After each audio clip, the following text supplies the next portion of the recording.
শুরু থেকে শেষ অবধি পুরোটা দেখে নাও, তোমাকে বই খোলার দরকার লাগবে। মাধ্যমিকে যতগুলো কোয়েশ্চেন হতে পারে হয়ে এসছে সেগুলো সব তারপর তলায় যোগ করে দিয়েছি, হয়ে যাবে তাহলে 6 × 6/6 + 6 না। Hello everyone, welcome to Emars point, তোমাদের ফিজিক্সের ওয়ান স্টপ ডেস্টিনেশন। আর আজকে যেভাবে আমরা শুরু করেছিলাম মাধ্যমিকের ছাত্রছাত্রীদের জন্য ভৌত বিজ্ঞানের প্রত্যেকটা চ্যাপ্টার ওয়াইজ প্রত্যেকটা ছোট ছোট টপিকের উপরে কোয়েশ্চেন করে সম্পূর্ণ যতগুলো কোয়েশ্চেন পসিবল মাধ্যমিকে যতগুলো কোয়েশ্চেন হতে পারে হয়ে এসছে সেগুলো সব ছোট্ট ছোট্ট থেকে বড় বড় কোয়েশ্চেন, নিউমেরিক্যাল কোয়েশ্চেন, অঙ্ক হোক, এমসিকিউ হোক, শর্ট কোয়েশ্চেন হোক, শূন্যস্থান পূরণ সব। তাহলে দেরি কিসে, চলো ভিডিওটা এক্ষুনি স্টার্ট করা যাক। প্রথমে ইন্ডেক্সে বলে দিই যে এই টপিকে আজকের ভিডিওটার মধ্যে কি কি থাকছে। আজকে আমরা প্রথমে থিওরি তো করবই,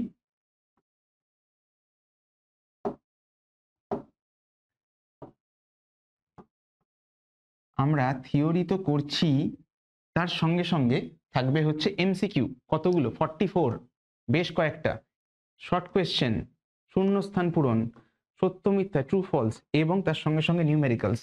তাহলে অনেক কিছু থাকছে এই ভিডিওর মধ্যে। তাহলে ভিডিওটা শুরু থেকে শেষ অবধি পুরোটা দেখে নাও, তোমাকে বই খোলার দরকার লাগবে না। তুমি কমপ্লিটলি এই ভিডিওটা থেকে এই চ্যাপ্টারটিতে যা যা প্রবলেম রয়েছে, যা যা ডাউট রয়েছে সব তোমাদের সলভ হয়ে যাবে। তাহলে দেখে নি। তড়িৎ প্রবাহ, তড়িৎ প্রবাহ কি জিনিস? আমরা শুরুই করছি কারেন্ট ইলেকট্রিসিটি, তো সেখানে তড়িৎ প্রবাহ কারেন্ট কি জিনিস এই জিনিসটা জানাটা খুব দরকার। তাহলে তড়িৎ প্রবাহ সংজ্ঞা: আধানের প্রবাহের হারকে তড়িৎ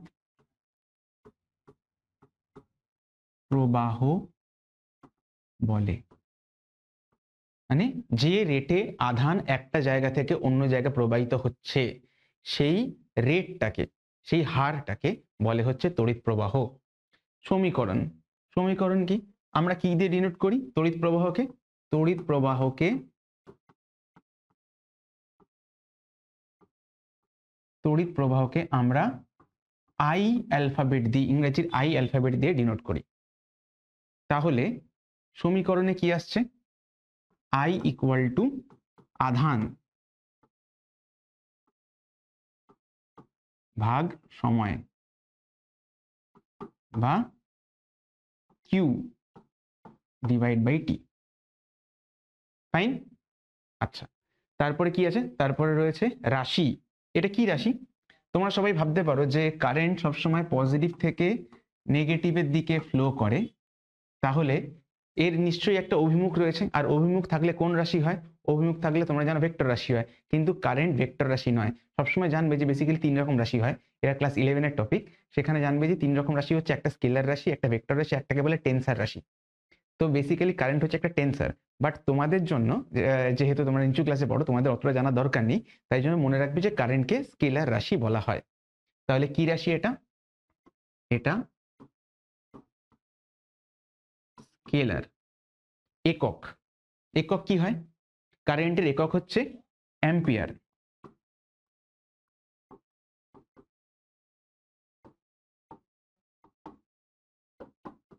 আর ইংরেজির এ অ্যালফাবেট দিয়ে লেখা হয়। এগুলো তোমরা আই গেস জানো। খুব তাড়াতাড়ি আমি থিওরি পার্টটা করিয়ে দেবো, কারণ আমাদের যথাসম্ভব অনেক কোয়েশ্চেনগুলো করতে হবে যেগুলো তুমি অলরেডি দেখলে। আর কি এককের সংজ্ঞা, মানে অ্যাম্পিয়ার কাকে বলে? আচ্ছা দেখো, অ্যাম্পিয়ার মানে কি? আই মানে হচ্ছে কিউ বাই টি। ঠিক আছে, তাহলে 1 অ্যাম্পিয়ার কখন হবে? 1 অ্যাম্পিয়ার তখনই হবে, এটা 1 কখন হবে? যখন এইটা আর এইটা 1 হবে, তাই না? মানে চার্জ বা আধান এবং সময় দুটোই যদি 1 হয়, 1/1 চলে আসবে 1। তাহলে 1 অ্যাম্পিয়ার মানে হচ্ছে যখন একক সময়ে একক আধান প্রবাহিত হয়,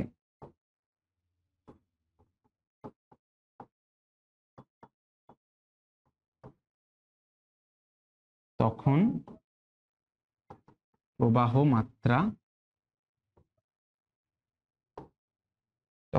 মাত্রা হয় 1 অ্যাম্পিয়ার। বা তুমি যদি আধানকে একক আধান না বলে তুমি বলতে পারো 1 কুলম্ব, এবং একক সময় জায়গাতে বলতে পারো 1 সেকেন্ডে।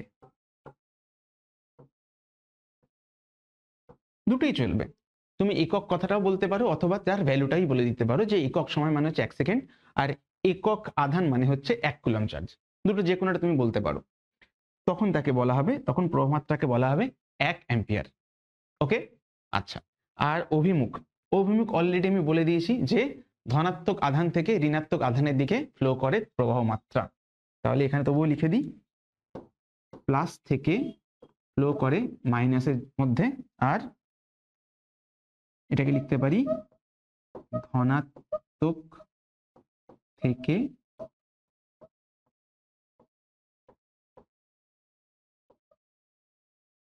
ঋণাত্মক অভিমুখে প্রবাহিত হয়। ফাইন। আচ্ছা চলো, এবারে হচ্ছে আমরা মেন টপিকে চলে এসে, আজকে মেন টপিকটাই ছিল হচ্ছে চলতলিতে ওহমের সূত্র। চলতলিতের মধ্যে অনেকগুলো ছোট ছোট ইউনিট রয়েছে তোমরা জানো, এবং তার মধ্যে সব থেকে ডিফিকাল্ট এবং যেখান থেকে যেহেতু প্রচুর অঙ্ক আসে, তোমরা অনেকে বলো যে ক্লাস 10-এর অঙ্ক, ভৌত বিজ্ঞানের যখন অঙ্কগুলো চলে আসে সেগুলো করতে পারি না স্যার। তো তাই জন্য আজকে এই অঙ্কের জন্য সব থেকে গুরুত্বপূর্ণ টপিক হচ্ছে ওহমের সূত্র। তো এখান থেকে অনেকগুলো অঙ্ক করবো আমরা, বাট তবুও থিওরিটা তাড়াতাড়ি কভার করে নিই। আমি টাইম স্ট্যাম্প দিয়ে রাখবো ভিডিওতে, যেখান থেকে তোমরা যদি এই ভিডিও যদি দেখেও থাকো, থিওরিগুলো যদি জেনেও থাকো, তাহলে কিন্তু খুব সহজে তুমি এমসিকিউ গুলো চলে যেতে পারবে। ফাইন। আচ্ছা, বিবৃতি। উষ্ণতা এবং অন্যান্য ভৌত অবস্থা অপরিবর্তিত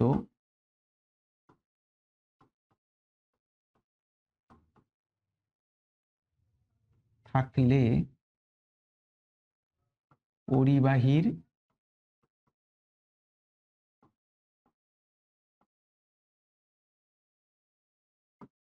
প্রবাহ মাত্রা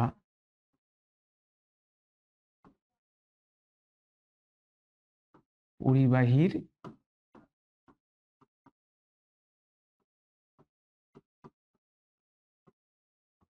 দুই প্রান্তের বিভব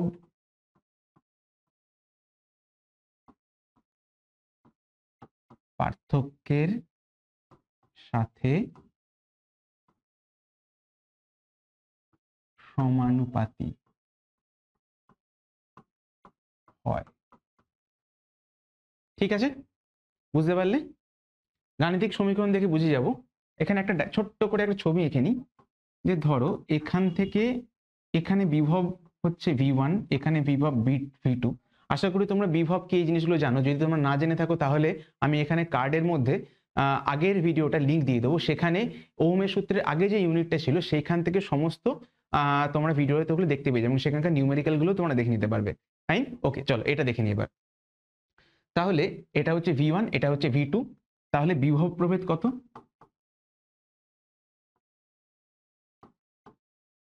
বিভব প্রভেদ হচ্ছে V1 মাইনাস V2। ঠিক আছে, ধরে নিচ্ছি এটা হচ্ছে পজিটিভ, এটা নেগেটিভ, বা এটা ভাবতে পারো যে এটা বেশি এটা কম। ঠিক আছে, সবসময় ধনাত্মক থেকে ঋণাত্মকের দিকে যে ফ্লো করতে হবে তার কোনো মানে নেই। সবসময় জানবে যে বেশি বিভব থেকে কম বিভবের দিকে চলে যায়, মানে এটা হতেই পারতো এটা 5 ভোল্ট, এটা 2 ভোল্ট, তাহলে 5 ভোল্ট থেকে 2 ভোল্টের দিকে যাচ্ছে। আচ্ছা, তাহলে বিভব প্রভেদ কত হলো? বিভব প্রভেদ হলো V1 মাইনাস V2। তাহলে প্রবাহ মাত্রা কত হবে? তাহলে এখানে আমরা লিখতে পারি প্রবাহ মাত্রা সমানুপাতি ডিরেক্টলি প্রপোর্শনাল টু কার সাথে?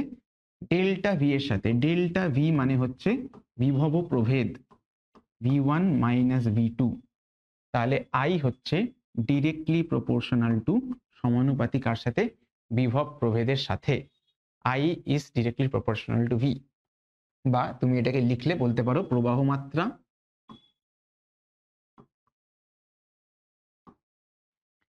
সমানুপাতি বিভব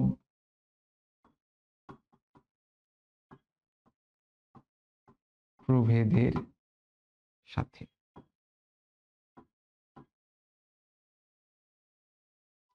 ক্লিয়ার? বুঝলে? আচ্ছা, ওহমের সূত্র থেকে রোধের সংজ্ঞা। আচ্ছা, রোধ কি সেটাই তো এখনো দেখলাম না। দেখো, রোধ মানে হচ্ছে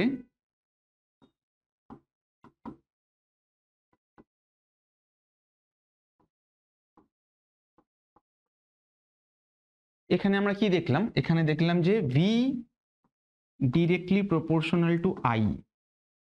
ঠিক আছে, V is directly proportional to I. বিভব প্রভেদ কার সাথে সমানুপাতিক? প্রবাহ মাত্রার সাথে। তো এই সম্পর্কটাকে ভাঙার জন্য আমরা কি নেব, যেহেতু এখানে একটা সমানুপাতি অভেদ সম্পর্ক রয়েছে, এটাকে সমীকরণে কনভার্ট করতে গেলে কি করতে হয়, এটাকে সবসময় একটা ধ্রুবক নিয়ে আসতে হয়, একটা কনস্ট্যান্ট টার্ম নিয়ে আসতে হয়। ঠিক? আচ্ছা, তাহলে এটা কি হয়ে যাবে, V equal to R into I. এই আরটা হচ্ছে এখানে সমানুপাতি ধ্রুবক।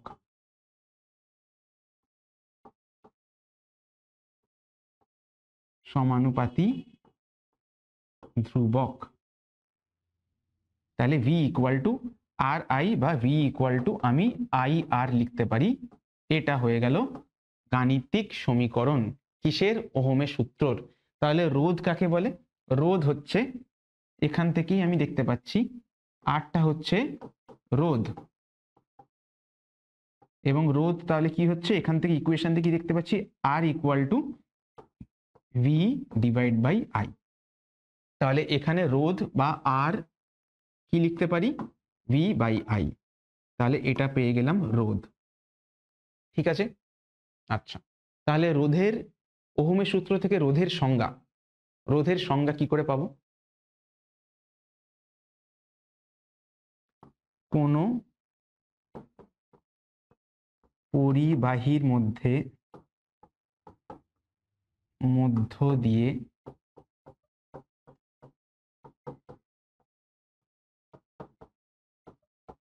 তড়িৎ চালনা হলে পরিবাহী প্রবাহকে বাধা দেয়। পরিবাহীর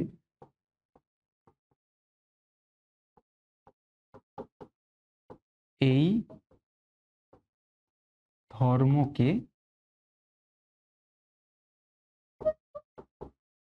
রোধ বলে।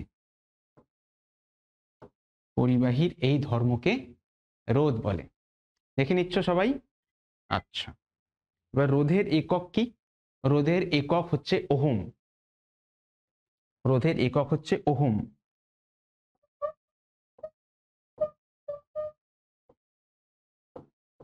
ও এইচ এম। আর এটার চিহ্ন হচ্ছে এই রকম। এটাকে গ্রিক অ্যালফাবেট ওমেগা বলে। ঠিক আছে, বাট তোমরা যদি ওইটুকু অত কিছু না মনে রাখতে চাও, জাস্ট মনে রাখতে চাও, তাহলে ভাববে যে ঘোড়ার খুরের মতন দেখতে। ঠিক আছে, অশ্বক্ষুর আকৃতি। তো এটা হয়ে গেল রোধের একক হচ্ছে ওহম, এবং সেটা সিম্বলটা হচ্ছে এইরকম। তোমরা পরবর্তীকালে যত নিউমেরিক্যাল দেখবে, দেখবে সব জায়গাতে ওহম মেনশন করে দেবে না, সিম্বলটা দিয়ে দেবে। ঠিক আছে, করে নিতে পারবে। এবারে ওহমের সূত্রের আইভি লেখচিত্র। আইভি লেখচিত্র কি করে আসছে? এখানে দেখো, সবসময় দুটো জিনিস মনে রাখবে, যখনই একটা আমরা গ্রাফ তৈরি করি, লেখচিত্র তৈরি করি, সেই লেখচিত্র তৈরি করতে গেলে সবসময় দুখানা চলরাশি দরকার। ঠিক আছে, একটা এক্স অ্যাক্সিস বরাবর, একটা ওয়াই অ্যাক্সিস বরাবর। তো তোমাদেরকে জানতে হবে যে আই আর ভি এর মধ্যে কে এক্স অ্যাক্সিস যাবে, কে ওয়াই অ্যাক্সিসে যাবে। সেটা জানার সব থেকে সোজা উপায়টা হচ্ছে, দেখো তোমরা ক্লাস 11-12-এও পরবর্তীকালে গিয়ে কিন্তু অনেক লেখচিত্র বানাতে হবে। তাই লেখচিত্র বানানোর জন্য যে বিষয়গুলো জানানোটা খুব দরকার, সেগুলো আগে আগে জেনে নাও। তো এখানে দেখবে যে কে কার উপর নির্ভরশীল। তুমি একটা জিনিস ভাবো তো, বিভব প্রভেদ আর প্রবাহ মাত্রা কে কার উপর নির্ভরশীল? সবসময় দেখবে যে বিভব প্রভেদ যখন বাড়িয়ে দিচ্ছি, তখন প্রবাহ মাত্রা বেড়ে যাচ্ছে। ঠিক অনেকটা এইরকম মনে করো যে ধরো একটা জায়গাতে রিজার্ভার রয়েছে দোতলায়, সেখান থেকে নিচতলায় তুমি জল পাচ্ছ। ওকে, সেইখানে দোতলায় না রেখে তুমি যদি 10 তলায় রাখো, তাহলে দেখবে জলের প্রবাহ মাত্রা কিন্তু বেড়ে গেল। এখানে কিন্তু জলের অ্যামাউন্টটা তুমি ছেড়ে দাও, জলের যে ফ্লোটা, কতটা জল একসাথে পড়ছে, কি রেটে পড়ছে, সেটা দেখবে বেড়ে যাচ্ছে। সেরকম যেরকম উচ্চতার ডিফারেন্সের জন্য জলের প্রবাহ পরিবর্তন হচ্ছে, বেড়ে যাচ্ছে, তেমনি বিভব প্রভেদের বিভব প্রভেদ যত বেশি হবে তত বেশি কিন্তু প্রবাহ মাত্রা হবে। তো তাই জন্য এখানে কে কার উপর নির্ভরশীল? এখানে নির্ভরশীল হচ্ছে প্রবাহ মাত্রা, কার উপরে? বিভব প্রভেদের উপরে। তাহলে যে স্বাধীন, যে কার উপর নির্ভর করছে না, যেমন বিভব প্রভেদ, সে যাবে এক্স অ্যাক্সিস বরাবর। আর যে নির্ভরশীল চলরাশি যাবে হচ্ছে ওয়াই অ্যাক্সিসে। সবসময় মনে রাখবে, যে কারোর উপর নির্ভর করে না, স্বাধীন চলরাশি, সে এক্স অ্যাক্সিসে, আর যে অধীন বা পরাধীন সে যায় ওয়াই অ্যাক্সিসে। ক্লিয়ার? একদম ভালো করে মনে রাখবে, দেখবে কখনো কোনো গ্রাফে কিচ্ছু ভুল হবে না।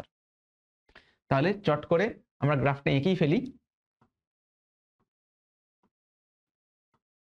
আমি কি বলেছিলাম যে এখানে স্বাধীনকে বিভব প্রভেদ, তাহলে ভিটাকে নিলাম এখানে, আর অধীনকে প্রবাহ মাত্রা, কারণ বিভব প্রভেদের উপর প্রবাহ মাত্রা নির্ভর করছে। এখানে গ্রাফ কি হয়? এখানে গ্রাফ হয় সবসময় মূল বিন্দুগামী সরল রেখা।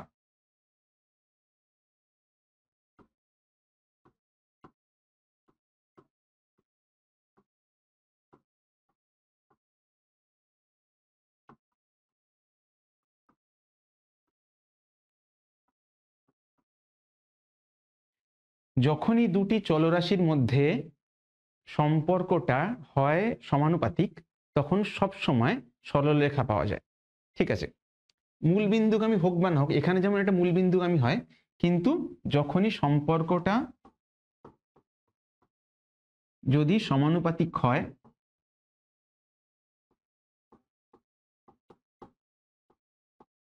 তখন সবসময় লেখচিত্র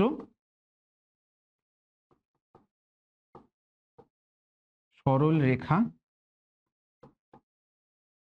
আসবেই আসবে। মূল বিন্দুগামী হলেও হতে পারে, নাও হতে পারে, বাট সরল রেখা হবেই। যেমন এখানে দেখো, যে এখানে কি হয়ে গেল, এখানে মূল বিন্দুগামী সরল রেখা এলো, অন্য কোনো সম্পর্কে পরবর্তীকালে গিয়ে দেখতে পাবো মূল বিন্দুগামী হলো না, কিন্তু অন্য কিছু হলো, সরল রেখা তো হলো। আচ্ছা, এখানে কি ওহমীয় পরিবাহী? আচ্ছা, পরিবাহী কত রকমের হয়? আচ্ছা, পরিবাহী কি? যার মধ্যে দিয়ে প্রবাহ, তড়িৎ প্রবাহ হয়, তাকেই বলে পরিবাহী। কত রকমের হয় দেখো, ওহমীয়, অওহমীয়, অর্ধ পরিবাহী, অতি পরিবাহী। কি জিনিস চলো দেখে নি। ওহমীয় পরিবাহী, যে পরিবাহী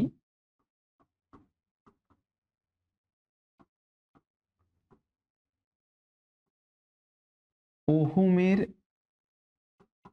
সূত্র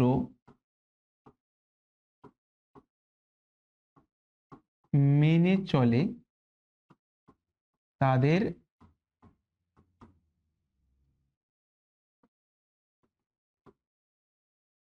ওহমীয় পরিবাহী বলে। দেখো, যদি ওহমের সূত্র মেনে চলে, ওহমের সূত্র মানে কি? যে বিভব প্রভেদ ডিরেক্টলি প্রপোর্শনাল আই, এটাই সবসময় যদি হয়, তাহলে গ্রাফ কিরকম আসবে? গ্রাফ সবসময় আসবে সরলরেখা, স্ট্রেট লাইন। তাহলে ওহমীয় পরিবাহীর ক্ষেত্রে গ্রাফ কিরকম আসবে? সবসময় মূল বিন্দুগামী সরলরেখা।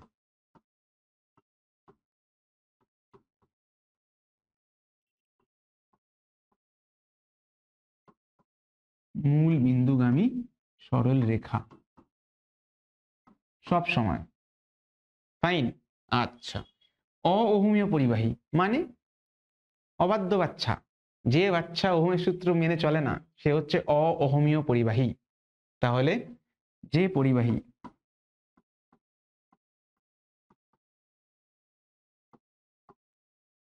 ওহমের সূত্র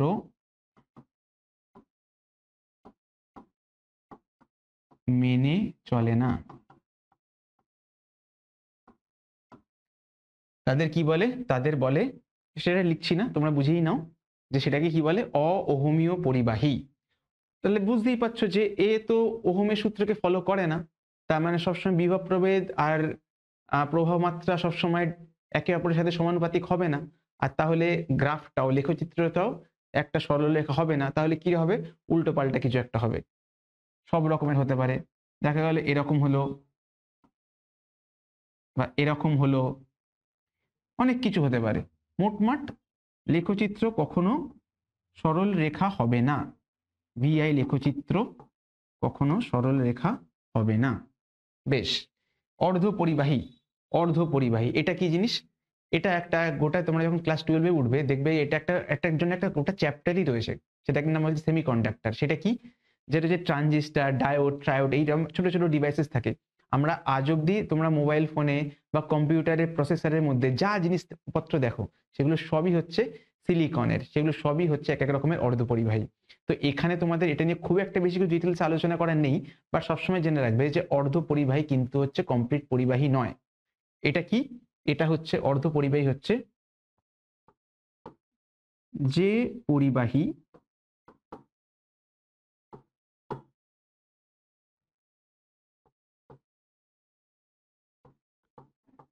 কিছুটা ওহমের সূত্র মেনে চলে, বা প্রারম্ভিকভাবে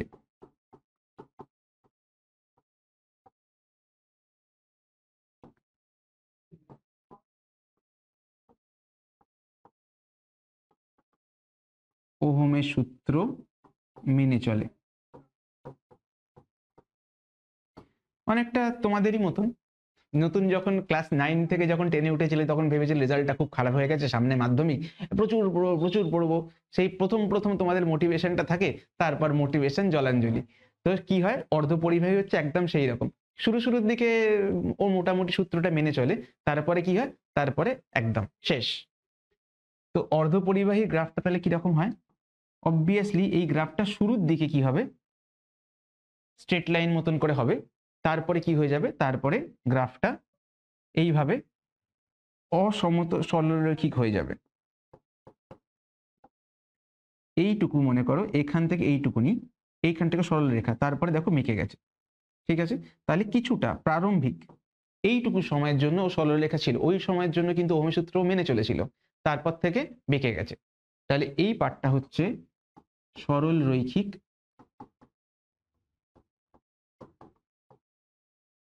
আর এই পার্টটা হচ্ছে বক্ররেখা, তাই এটা বক্র রৈখিক। বুঝলে? আচ্ছা, অতি পরিবাহী। অতি পরিবাহী মানে কি? নাম শুনেই বুঝতে পারছো যে একদম হাইফাই এদের পারফরমেন্স, দারুণ পরিবহন করতে পারে। অতি পরিবাহী মানে হচ্ছে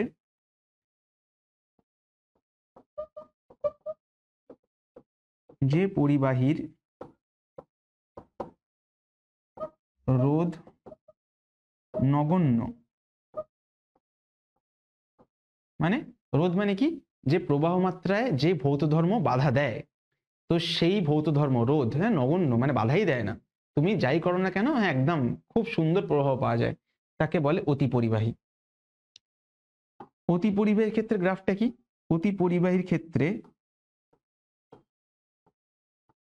কারেন্ট সবসময় কত হয়? অসীম, ইনফিনিটি, কারণ এদের রেজিস্ট্যান্স কত? 0। দেখো, I equal to V by R লিখতে পারি, যেহেতু V equal to I R, পারি। যদি আর যদি 0 হয় তাহলে কি হয়? V by 0। ভি বাই 0 হলে কি হয়ে যাবে? ইনফিনিটি, তাহলে অসীম। তাহলে এর মধ্যে দিয়ে কারেন্ট কত হবে, প্রবাহ মাত্রা কত হবে? অসীম, একদম ওপরের দিকে চলে যাবে। বুঝলে? যে আমি বিভব পার্থক্য বাড়ালে যে কারেন্ট বাড়ছে এরকম কোনো ব্যাপার নেই, আমি বাড়াচ্ছিও না, তাও কারেন্ট হুড়হুড় করে বেড়ে যাচ্ছে। ঠিক আছে, এইটা কখন হয়? এটা হয় অতি পরিবাহী ক্ষেত্রে। তাহলে অতি পরিবাহী মানে কি? যে যেখানে যার রোধ হচ্ছে নগণ্য এবং তার মধ্যে দিয়ে প্রবাহ মাত্রা অসীম, সেটাকে বলা হয় অতি পরিবাহী। ফাইন। ভিডিওটি যদি এতক্ষণ অবধি দেখে থাকো তাহলে চ্যানেলটা সাবস্ক্রাইব করতে ভুলো না, বন্ধু বান্ধবের সাথে শেয়ার করতে ভুলো না। এইরকম আরো ভিডিও আসতে চলেছে এবং তোমাদের মাধ্যমিক শেষ হওয়ার শুরু হওয়ার আগে অবধি আমি পুরো কমপ্লিট চ্যাপ্টারগুলো এইভাবে থিওরি এবং ওয়ার্কআউট নিউমেরিক্যাল সলিউশন সব করিয়ে দেবো, এবং বাছা বাছা সমস্ত রেফারেন্স বই থেকে, সমস্ত টেক্সট পেপার থেকে, সব জায়গা থেকে কোয়েশ্চেনগুলোকে এক জায়গায় করে নিয়ে এসে তোমাদেরকে এই রকম বারবার এরকম অনেক ভিডিও নিয়ে আসবো। তাই জন্য চ্যানেলটাকে সাবস্ক্রাইব করতে ভুলবে না, ইউটিউবের মধ্যে যেন হারিয়ে না যাও, তুমি আমি একেবারে যেন হারিয়ে যেন না ফেলি। তার কারণ বই যদি পড়ো বা না পড়ো, যদি বই না পড়তে ভালো লাগে, এই ভিডিওগুলোকে তুমি কিন্তু রাত্রে ঘুমাতে যাওয়ার আগে দেখতে থাকবে। তাহলে বারবার বই পড়লে যেমন মুখস্থ হয়ে যায়, তেমনি ভিডিওতেও এই জিনিসগুলোকে বারবার শুনতে শুনতে কিন্তু মুখস্থ হয়ে যাবে, এবং তাতে কিন্তু পরীক্ষার সময় তোমাদের অনেক অনেক অনেক হেল্প হবে। ওকে, চলো। ওহমের সূত্রে আইভি লেখচিত্র, আচ্ছা সরি, ডুপ্লিকেট স্লাইড হয়ে গেছে। পরেরটা তড়িৎ কোষ। তড়িৎ কোষ মানে কি? সেল, ব্যাটারি, ঠিক আছে। কিন্তু আমরা যে নর্মালি যে ব্যাটারিগুলো দেখি, যেগুলো ঘড়ির মধ্যে রিমোটের মধ্যে দেয়, সেই ব্যাটারিগুলো কি? সেই ব্যাটারিগুলো হচ্ছে ড্রাই ব্যাটারি, ঠিক আছে, নির্জল ব্যাটারি। আর এইখানে যেগুলো পড়বো এগুলোকে বলে ওয়েট সেল, ঠিক আছে, মানে যেগুলো যার মধ্যে দিয়ে তরল কিছু রয়েছে। তো তড়িৎ কোষে কি হয়? তড়িৎ কোষে তোমরা জানো যে একটা এরকম বিকার থাকে, তার মধ্যে দুখানা পাত থাকে, একটা পজিটিভ একটা নেগেটিভ। এর মধ্যে কি থাকে? একটা বাল্ব থাকলো বা কিছু একটা থাকলো যার মধ্যে দিয়ে প্রবাহ মাত্রা হবে। এটা ধরো মনে করো পজিটিভ, এটা হয়ে গেল নেগেটিভ। পজিটিভ থেকে নেগেটিভ দিকে তড়িৎ প্রবাহ হচ্ছে।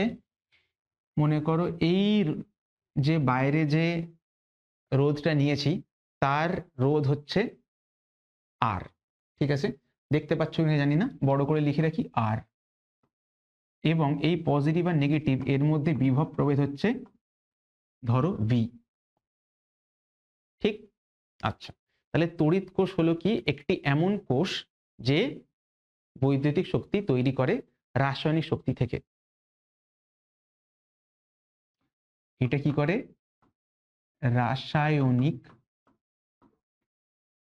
শক্তি থেকে কি করে? বৈদ্যুতিক শক্তি,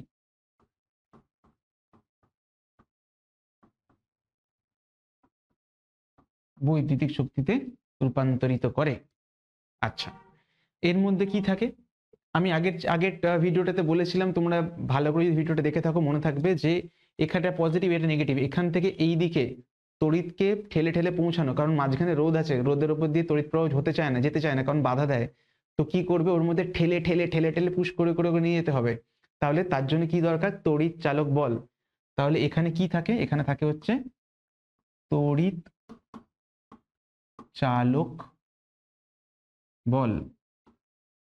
এই তড়িৎ চালক বল কি দিয়ে ডিফাইন করা হয়? ই দিয়ে।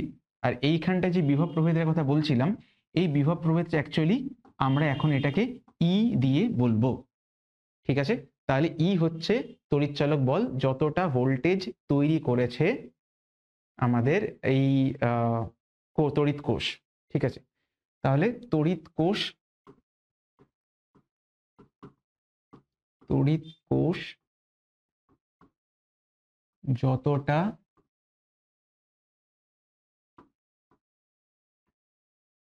বিভব উৎপন্ন করে সেটাই ফাইনালি কি হয়? সেটাই হয় তড়িৎ চালক বল। আর এই যে এটা, এই যে কি, এটা বাল্ব। বাল্বটা কি? বাল্বটা হচ্ছে একটা বাহ্যিক রোধ, ঠিক আছে। তাহলে বাহ্যিক রোধ, বাহ্যিক রোধের মধ্যে কি তৈরি হয়? বিভব প্রভেদ, ঠিক আছে। তড়িৎ চালক বল তাহলে কে তৈরি করলো? তড়িৎ চালক বল একদম কোষের পজিটিভ আর নেগেটিভ টার্মিনাল, ঠিক আছে, তার মধ্যে থাকে তড়িৎ চালক বল। আর এই যে বাহ্যিক রোধ, এখানে একটা বাল্ব হতে পারে বা অন্য কিছু হতে পারে, এর মধ্যে দিয়ে যতটা, ধরো এইখানটাতে এই পজিটিভ এই নেগেটিভ, এই পজিটিভ আর নেগেটিভ টার্মিনালের মধ্যে বিভব আর এই দুটো পাতের মধ্যে বিভব সেম হবে না। এই দুটো পাতের মধ্যে বিভবকে কি বলা হবে? এই দুটো পাতের মধ্যে বিভবকে বলা হবে তড়িৎ চালক বল। আর এই যে বাহ্যিক রোধ, তার মধ্যে যে বিভব প্রভেদ, তাকে বলা হবে নর্মালি বিভব প্রভেদ। ফাইন। আচ্ছা, এইটাকে ই দিয়ে ডিনোট করি, এটাকে ভি দিয়ে ডিনোট করি। তাহলে ই আর ভি এর মধ্যে কি সম্পর্ক বলছি। তো এখানে আভ্যন্তরীণ রোধ বলে একটা বিষয় আছে, সেটা বলে নিয়ে তারপর সম্পর্কটা প্রতিষ্ঠা করব। ভেবে দেখো, এই পজিটিভ আর নেগেটিভের মধ্যে কি থাকে? তরল থাকে। কি তরল? এটাকে বলে সক্রিয় তরল। নিচে লিখছি, এটাকে বলে সক্রিয় তরল। সক্রিয় তরল, ঠিক। এই সক্রিয় তরল বেসিক্যালি কি? সক্রিয় তরল হচ্ছে বেসিক্যালি কিছুই না, তড়িৎ বিশ্লেষ্য।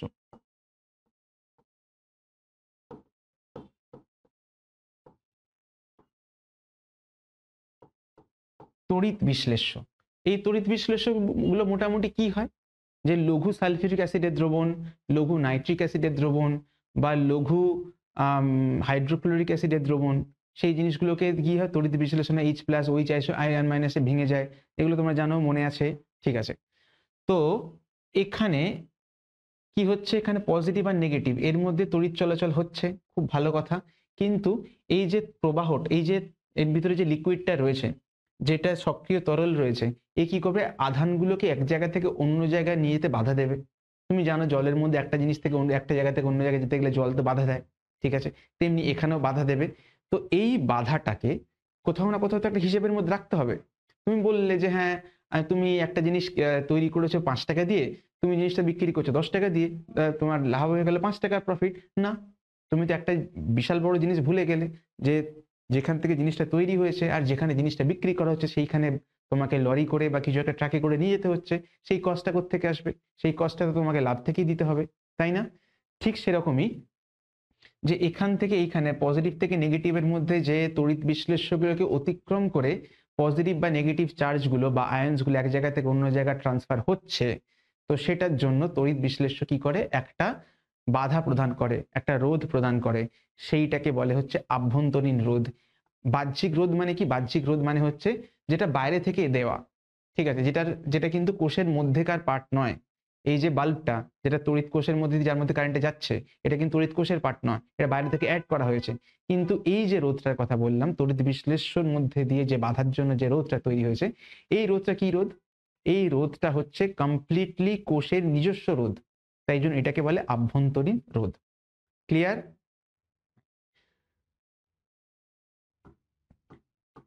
তড়িৎ বিশ্লেষ্য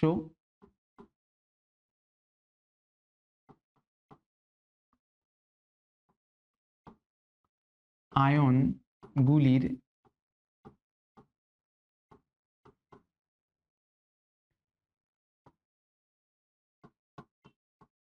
মধ্য দিয়ে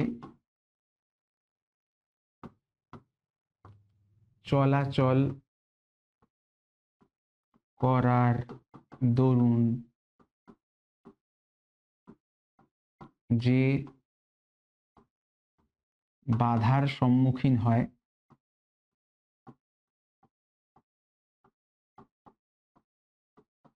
তাকে কি বলে? তাকেই বলে হচ্ছে আভ্যন্তরীণ রোধ।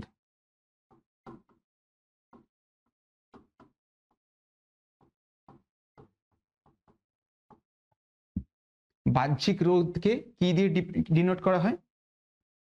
এটাকে ডিনোট করা হয়, আভ্যন্তরীণ রোধকে ডিনোট করা হয় ছোট হাতের আর দিয়ে, আর বাহ্যিক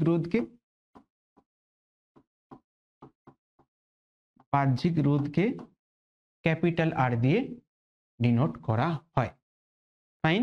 আচ্ছা, এবারে মেন জিনিস, আভ্যন্তরীণ রোধ ও তড়িৎচালক বলের মধ্যে সম্পর্ক ভেরি ইম্পর্টেন্ট। এখান থেকে নিউমেরিক্যাল আসলে ম্যাক্সিমাম ছেলেপুলে ভুল করে, তাই এটাকে খুব ভালো করে বুঝে নেবে। দেখো,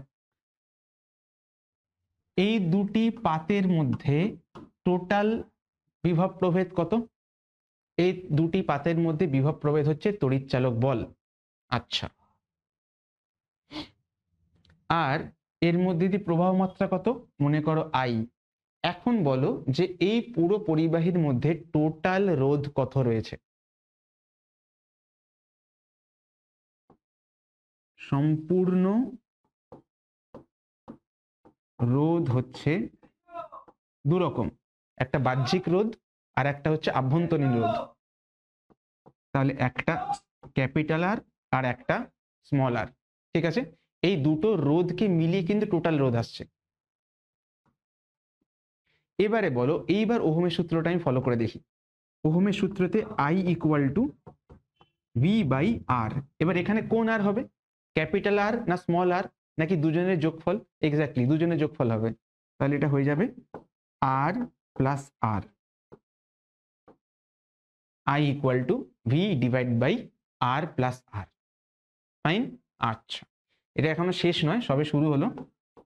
এটাকে যদি বজ্র গুণন করি, দু সাইডে যদি গুণ করি, তাহলে কি হয়ে যাবে? আমি পেয়ে যাবো V equal to I R plus I small R. ঠিক, দু সাইডে আমি ক্রস মাল্টিপ্লাই করে দিয়েছি বজ্র গুণন। এবারে একটা জিনিস বলো তো, এই আই আরটা কি? আই আরটা হচ্ছে ভোল্টেজ ড্রপ। কতটা ভোল্টেজ ড্রপ? কার জন্য ভোল্টেজ ড্রপ? হ্যাঁ, এই যে বাহ্যিক রোধ, তার মধ্যে দিয়ে যদি আই পরিমাণ প্রবাহ মাত্রা যায়, তাহলে ভোল্টেজ ড্রপ ওহমের সূত্র অনুযায়ী কত হবে? V equal to I into R.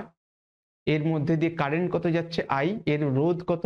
Capital R. তাহলে এখানে ভোল্টেজ ড্রপ কত? I R.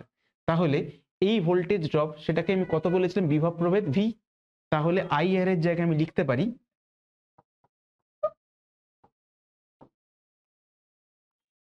সরি এখানে একটা মিস্টেক করেছি, এখানে তড়িৎ চালক বলটা ভি ধরেছিলাম, তড়িৎ চালক বলটা ই লিখতে হয়। তাহলে যদি আমি ক্রস মাল্টিপ্লাই করি, এটা কি হয়ে যাবে? এটা ই হয়ে যাবে, সরি। বেশ, হ্যাঁ, তো এবার যেটা বলছিলাম, তাহলে E equal to I R plus I R. এই আইটা কি? এই আই আরটা হচ্ছে এই বিভব প্রভেদটা। তাহলে কি লিখবো? ই ইকুয়াল টু তড়িৎ চালক বল ইকুয়াল টু বিভব প্রভেদ কার অ্যাক্রসে? বাহ্যিক রোধের জন্য।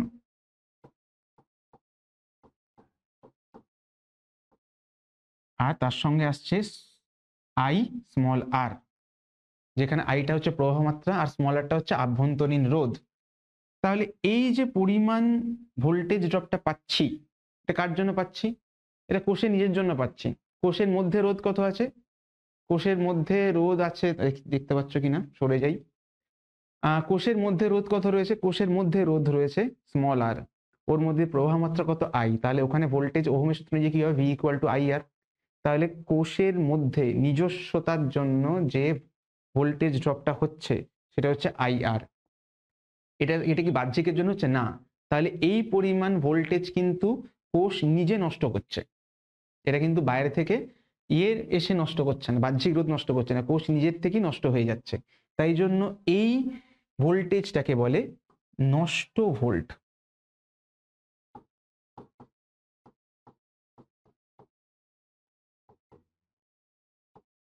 নষ্ট ভোল্ট বলে, ইংরেজিতে বলে লস্ট ভোল্ট। কেন? এই ভোল্টেজটাকে আমরা কখনো ফিরে পাবো না, তার কারণ এটা কোষ নিজেই নষ্ট করেছে। কোষ যদি কোনো ভোল্টেজ নষ্ট না করতো, তাহলে বাহ্যিক রোধ এসে পুরো প্রবাহ মাত্রাটাকে নিজে একা খেতে পারতো, একা কনজিউম করতে পারতো, কিন্তু সেটা হলো না। কিছুটা নিজে থেকেই কমিয়ে দিল। কি করে কমালো? হ্যাঁ, ওর মধ্যে রোধ আছে, সেইটার একটা ভোল্টেজ ওটার জন্য লস হবে, সেই লসটা হচ্ছে এই লস্ট ভোল্ট বা নষ্ট ভোল্ট। ঠিক আছে, ভেরি ইম্পর্টেন্ট ইকুয়েশন এইটা, মনে রাখবে। আবার আলাদা করে লিখে রাখছি, তোমরা কপি পেন নিয়ে বসবে ভিডিও দেখার সময়। আর এইটা হয়ে গেল আমার ফাইনাল এক্সপ্রেশন। ওকে ওকে, চলে আসছি শ্রেণী সমবায়। এটা হচ্ছে তোমাদের এই ওহমের সূত্রের সব থেকে গুরুত্বপূর্ণ জায়গা, যেখান থেকে শ্রেণী সমবায়, সমান্তরাল সমবায় এর থেকে অনেক রকমের প্রবলেম থাকে, সেগুলোকে সব ধীরে ধীরে সলভ করব। আগে বুঝে নিই শ্রেণী সমবায় জিনিসটা কি। চলো দেখি শ্রেণী সমবায়। শ্রেণী সমবায়কে এর ইংরেজিতে কি বলে? এটাকে বলে সিরিজ কম্বিনেশন। Series combination.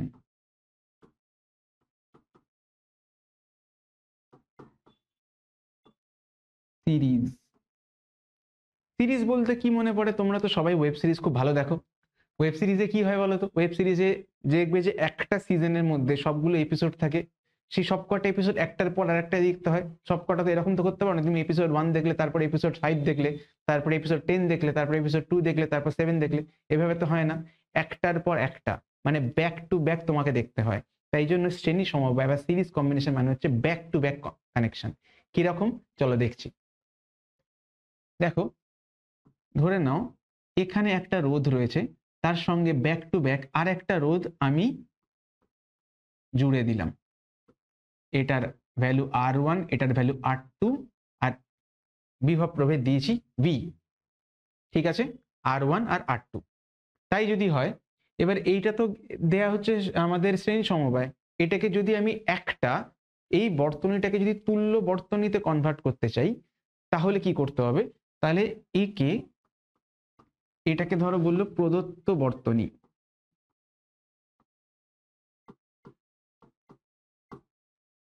আর এখানে আমি দুটো রোধকে একটা রোধ দিয়ে রিপ্লেস করেছি। ধরো এটাকে বললাম RS, এটাকে বললাম V। এটাকে তাহলে কি করলাম? প্রদত্ত বর্তনী থেকে আমরা এটাকে তুল্য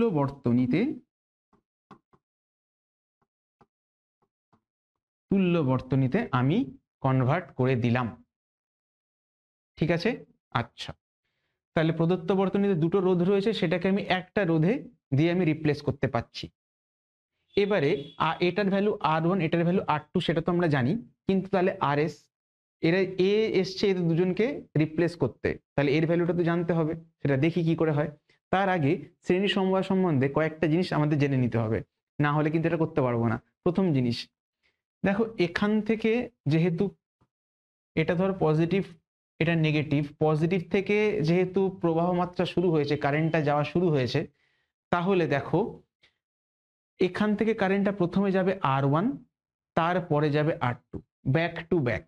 ঠিক আছে, তাহলে এটার মধ্যে দিয়ে যা কারেন্ট গেল তারপরে R2-র মধ্যে দিয়ে একই পরিমাণ কারেন্ট যাবে। ঠিক, কারণ দুজনে তো ব্যাক টু ব্যাক কানেক্টেড। ধরো যদি দুটো পাইপকে যদি জুড়ে রাখি, প্রথম পাইপ দিয়ে যতটা জল যায় পরের পাইপটা দিয়ে ততটাই জল যাবে, যেহেতু ব্যাক টু ব্যাক কানেকশন করা, রাইট? তাহলে এখানে কি হবে?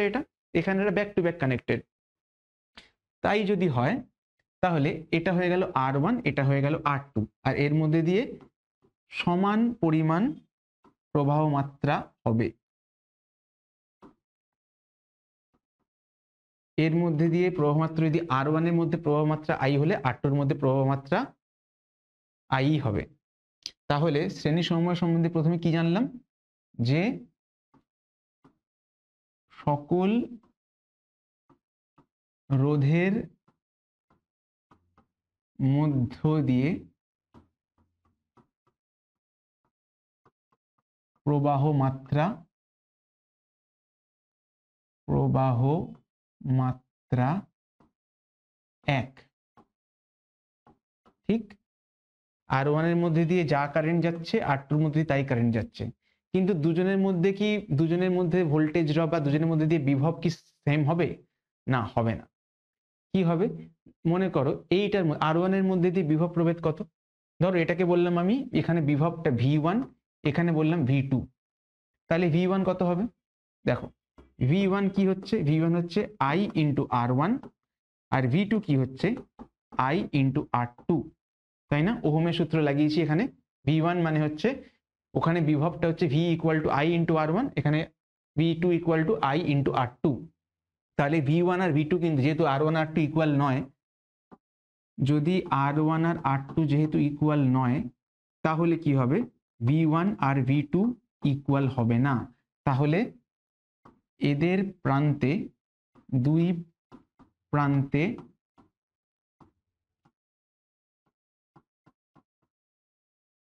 বিভব পৃথক হবে,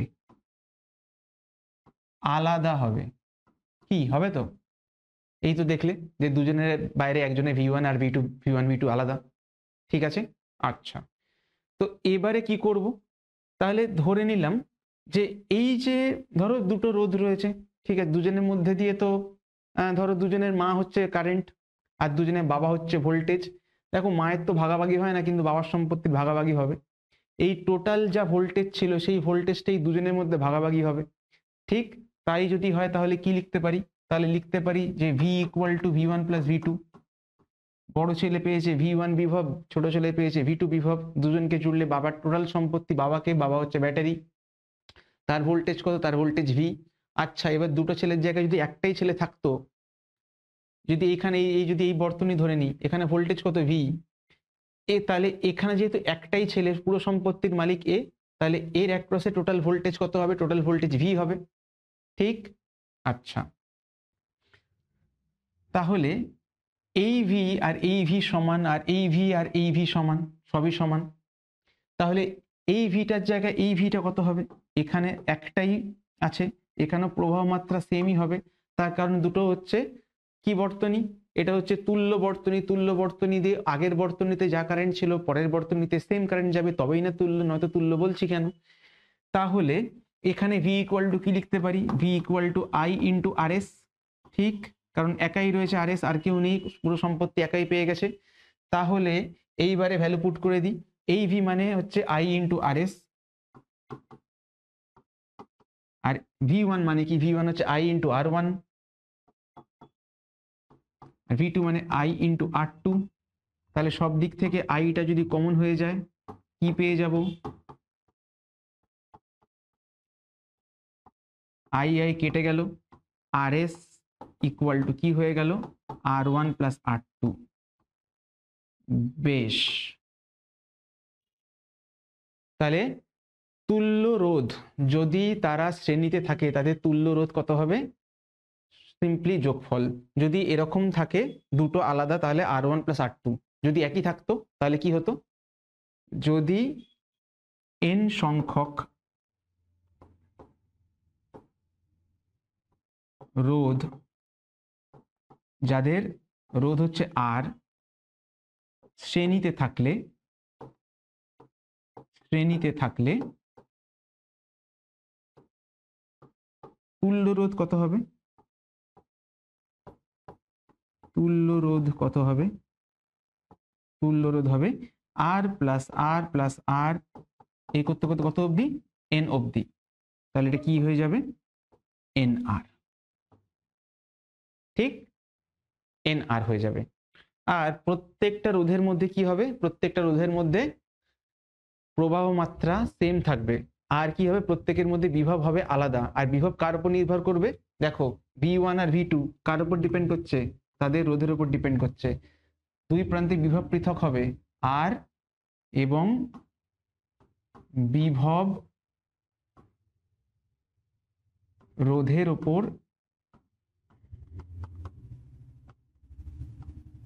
নির্ভর করবে।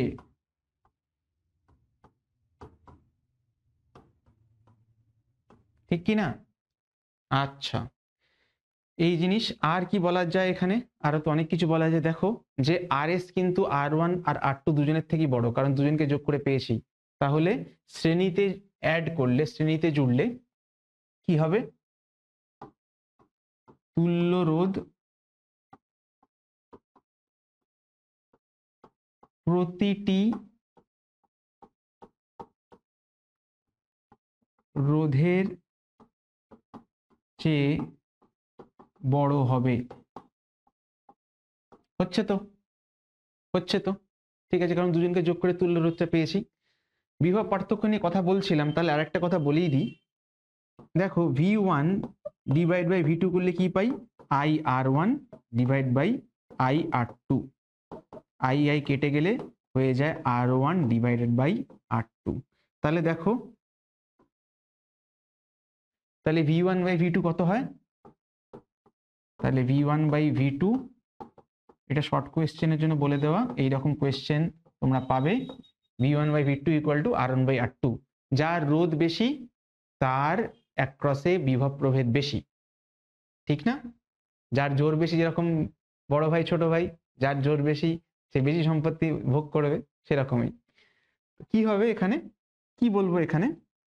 যে যার রোধ বেশি তার বিভব বেশি হবে। কারেন্ট তো দুজনের মধ্যে সেম, প্রবাহ মাত্রা তো সেম, তাই না? আগেই বলে দিয়েছি। তাহলে আশা করি যে তোমরা শ্রেণী সমবায় সম্বন্ধে যা যা জিনিসপত্র ছিল বলার আমি মোটামুটি বলে দিয়েছি। ঠিক আছে, তোমরা খাতায় সুন্দর করে গুছিয়ে লিখে দেবে, যাতে নিউমেরিক্যালগুলো যখন করি বা যখন শর্ট কোয়েশ্চেনগুলো যখন করাবো, ভিডিওটাকে যেন পজ করে তোমরা নিজেরাই তার উত্তর দিতে পারো। এটাই তোমাদের থেকে আমি এক্সপেক্ট করছি। ঠিক আছে, চলো। শ্রেণী হয়ে গেলে এরপর হবে সমান্তরাল। সমান্তরাল সমবায়, এটাকে বলে প্যারালাল কম্বিনেশন।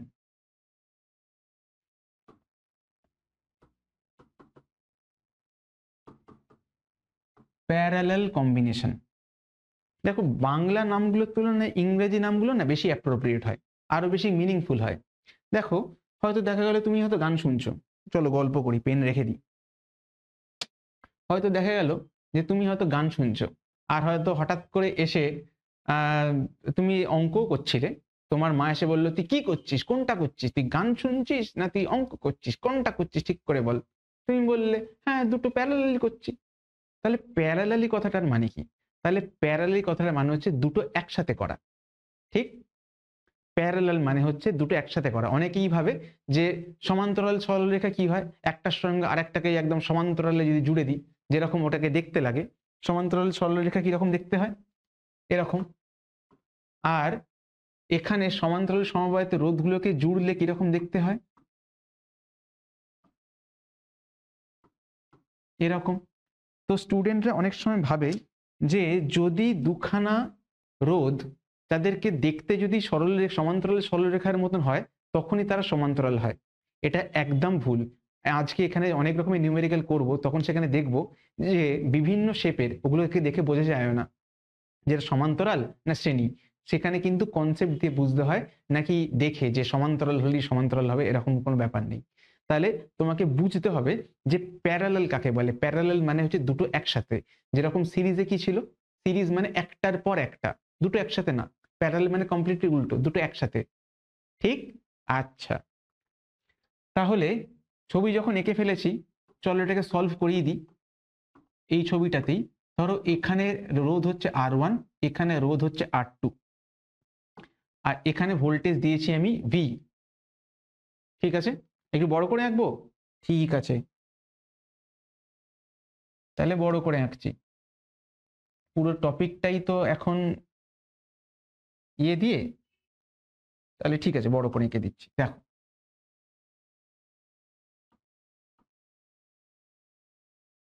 স্যার কোথায় আর বড় হলো, 19 আর 20। হ্যাঁ তবু মোটামুটি 19টা 20 না হয়ে মোটামুটি 25 তো হয়েছে। ধরো এখানে এটা R1, এটা R2, এটা হচ্ছে V, এর মধ্যে দিয়ে প্রবাহ মাত্রা I। বেশ, এবার তাহলে কারেন্ট R1 এর মধ্যে দিয়ে আগে যাবে না R2 এর মধ্যে দিয়ে আগে যাবে? R1 এর মধ্যে দিয়ে না, R2 এর মধ্যে দিয়ে না, তাও না। প্যারালাল, প্যারালাল মানে দুটোর মধ্যে দিয়ে একসাথে যাবে। তাহলে দুটোর মধ্যে দিয়ে তাহলে এইভাবে যাবে না এইভাবে যাবে, তখন কারেন্ট ভেঙে যাবে। কিছুটা কারেন্ট চলে গেল I1, কিছুটা কারেন্ট চলে গেল I2। ঠিক আছে, আগেরটাতে বাবার সম্পত্তি ভাগ করেছে, এখানে মায়ের মমতা ভাগ করা হচ্ছে। ঠিক আছে, তো এখানে কি হচ্ছে, কারেন্ট দুভাগে ভাগ হয়ে গেল, কিছুটা চলে গেল R1 এর মধ্যে দিয়ে, কিছুটা চলে গেল R2 এর মধ্যে দিয়ে। বেশ, এবার তাহলে কতটা কারেন্ট কিভাবে ভাঙছে, মা কোন ছেলেকে বেশি ভালোবাসে দেখতে হবে, জানতে হবে। তাহলে চলো দেখি। তার আগে একটা জিনিস দেখব, সেটা হচ্ছে এইটাকে যদি আমি তুল্য বর্তনী, এটা হচ্ছে প্রদত্ত বর্তনী, প্রদত্ত বর্তনী, এটা কি হচ্ছে, এটা হচ্ছে তোমার, এটা হচ্ছে তুল্য বর্তনী।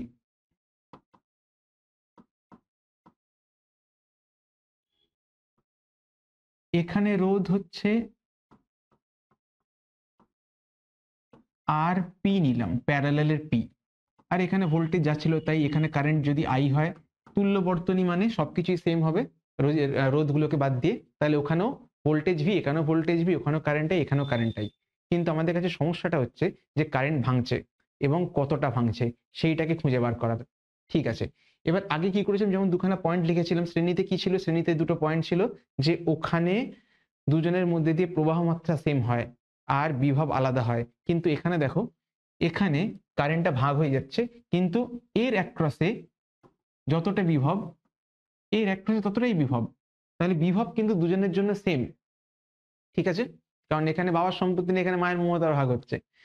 যাকগে, তো তাহলে তাহলে তাহলে এটাকে কি করা যায়, দেখো আমি তাহলে এক কাজ করি, R1 এর অ্যাক্রসে ভোল্টেজ কত, ভি, R2 এর অ্যাক্রসে ভোল্টেজ কত, ভি, কারণ দুজনের বরাবর আমি আমি সমান্তরালে অ্যাড করেছি, দুজনেরই বাবা ভি।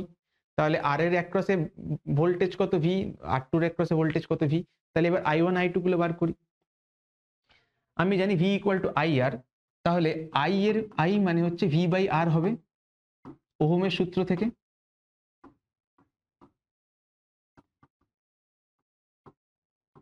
ওহমের সূত্র থেকে।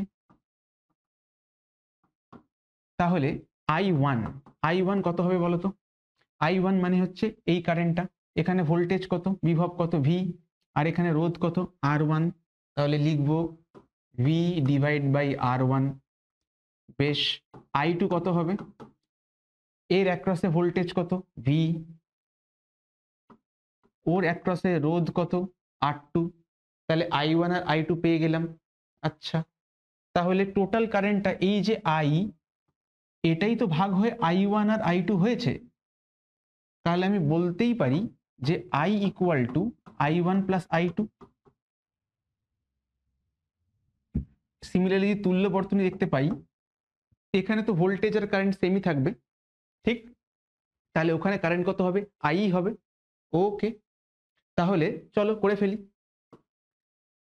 এখানে তাহলে শুরু থেকে লিখতে শুরু করি। এখানে এটাও বলে দিই, হ্যাঁ এখানে এটাও বলে দিই যে এই তুল্য বর্তনীর জন্য আই এর ভ্যালু কত হবে, টোটাল ভোল্টেজ কত ভি আর টোটাল রোধ কত আর পি, ওহমের সূত্র থেকেই পাই। তাহলে এইটাকে একটু বড় করে লিখি, I equal to I1 plus I2। আর আই তাহলে কত হবে? আই হয়ে যাবে ভি বাই আর পি। আর I1 কত হবে? V by R1। আর এটা কত? V by R2। ভিটা চলে যাবে common, 1 by R P equal to 1 by R1 plus 1 by R2। ভিটাকে কমন নিচ্ছি, ভি কেটে গেল। তাহলে 1 by R P equal to 1 by R1 plus 1 by R2। এটা কিসের ফর্মুলা? তুল্য রোধ।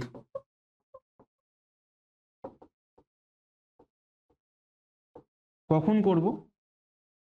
কখন করব এটা? যখন এটা থাকবে সমান্তরাল। তুল্য রোধ যখন থাকে সমান্তরাল। আশা করি বুঝলে। ঠিক, এবার এখানে যে পয়েন্টগুলো লিখছিলাম সেগুলো লিখি। কি হবে? যে R1 R2 দুজনের অ্যাক্রসে বিভব সমান। আর কি থাকবে? যে প্রবাহ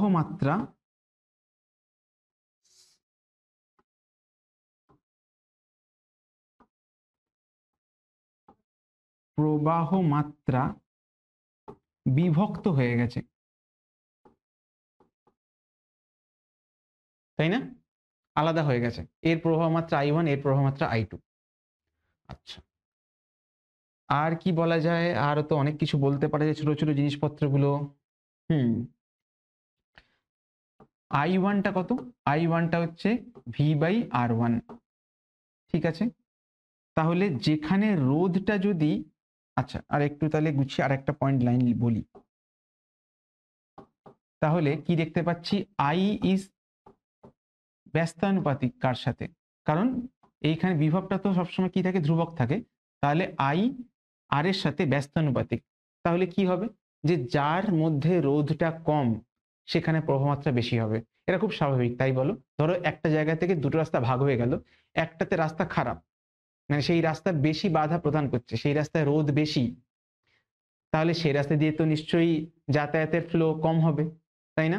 আর একটা রাস্তাতে মনে রোধ খুবই কম, রাস্তা স্মুথ রাস্তা, সেখান থেকে নিশ্চয়ই যাতায়াত, লোকজনের যাত্রাপথ নিশ্চয়ই বেশি হবে।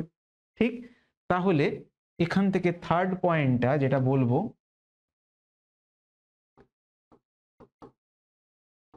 রোধ কম হলে প্রবাহ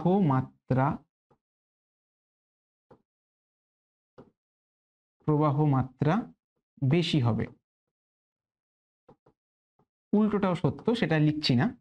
রোধ যদি বেশি হয় সেখানে প্রবাহ মাত্রা কম হবে। কেন হবে সেটা মোটামুটি লজিক্যালিও বুঝলে, ইকুয়েশন দিয়েও বুঝলে। আচ্ছা, আর কি?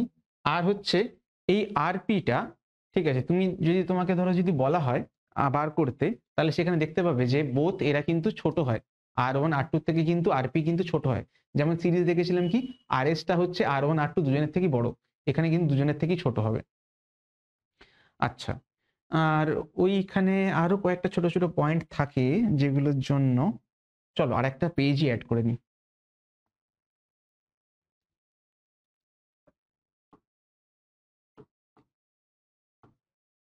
n সংখ্যক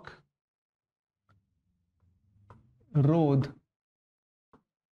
যাদের রোধ কত R, তারা যদি সমান্তরাল সমবায়ে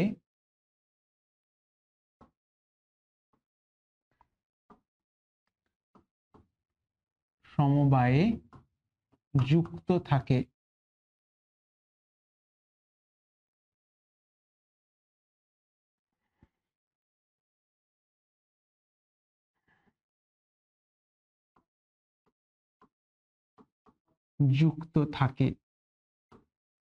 যদি n সংখ্যক রোধ সমান্তরাল সমবায়ে যুক্ত থাকে, তাহলে কি হবে? 1/rp equal to 1/r plus 1/r plus 1/r, এই করতে করতে কতগুলো n অবধি, তাহলে কি হয়ে যাবে? সব কটাকে অ্যাড করলে n/r হয়ে যাবে। এবার এটাকে যদি তুমি বোথ সাইডে উল্টে দাও, তাহলে কি হয়ে যাবে? rp ইকুয়াল টু হয়ে গেল r/n। বুঝলে? ওখানে কি হয়েছিল? ওখানে গুণ হয়ে গেছিল, nr হয়েছিল, এখানে ভাগ হয়ে যাবে, r/n হয়ে যাবে। আর একটা জিনিস বলি, সেটা হচ্ছে শর্টকাট ফর্মুলা, কখনোই 1/rp equal to 1/r1 plus 1/r2 use করবে না। এটাতে অনেক সময় নষ্ট হয় এবং সবার শেষে কি হবে? দেখবে যে শেষকালে যেটা বেরোবে সেটাকে তো উল্টাতে হবে, কারণ তুমি এখান থেকে অ্যাড করলে কি পাবে? 1/rp পাবে, সেটাকে তোমাকে কি করতে হবে? উল্টাতে হবে। উল্টাতে গেলে কি করতে হবে তোমাকে? সেটা তো অনেক সময় ভুলে যায়। তো তাই জন্য এই ফর্মুলাটাকে আমি বারণ করি, ডিরেক্টলি তুমি এই ফর্মুলাটা ইউজ করবে।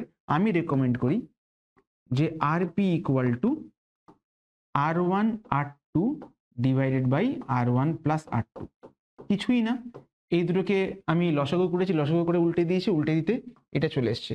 এই ফর্মুলাটা করলে তবে তোমাকে কি হবে? তোমাকে আর উল্টাতে হলো না, তোমাকে অনন্য করতে হলো না, তুমি ডিরেক্টলি বার করতে পারলে, সুবিধা হবে এবং পরীক্ষার সময় নির্ভুল উত্তর হয়।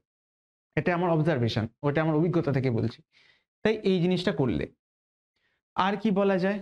আর হচ্ছে ওইখানে যে পয়েন্টগুলো বলেছিলাম সেইখান থেকে তো এটা বলাই যায় যে, আচ্ছা এটাকে করে দেখানোটা ভালো। বলে দিই যে তুল্য রোধ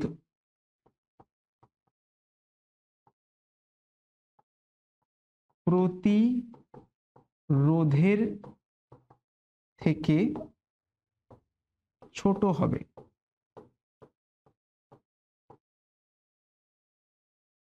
দেখো তো করে, ধরো তোমাকে বললাম লেটস সে 4 আর 6, এদের যদি বলি তুল্য রোধ বার করতে, ঠিক আছে, আমি তো এইভাবে করতে করবো না, আমি ডিরেক্টলি এই ফর্মুলা দিয়ে করব।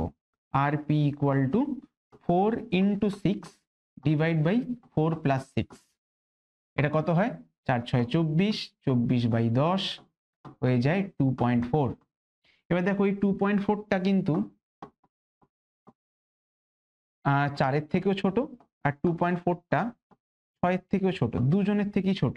তাই জন্য দেখো আগের পেজে এই পয়েন্ট আমি লিখেছিলাম, তুল্য রোধ যেটা হয়েছে কিনা 2.4, সেটা 4-এর থেকেও 6-এর থেকেও দুজনের থেকেই ছোট, খেয়াল থাকে যেন। আচ্ছা, শর্টকাট শর্টকাট শর্টকাট, অনেকেই বলে শর্টকাট শিখবো, শর্টকাট, আচ্ছা চলো শর্টকাট শিখবো। চলো কয়েকটা শর্টকাট শিখি। একটা জিনিস দেখো, যদি তোমাকে দিয়ে দেয় ধরো বললো 6 আর 6, ঠিক আছে, একটা বর্তনী রয়েছে যেখানে উপরেও 6 নিচেও 6, যদি বললো তুল্য রোধ বার করতে,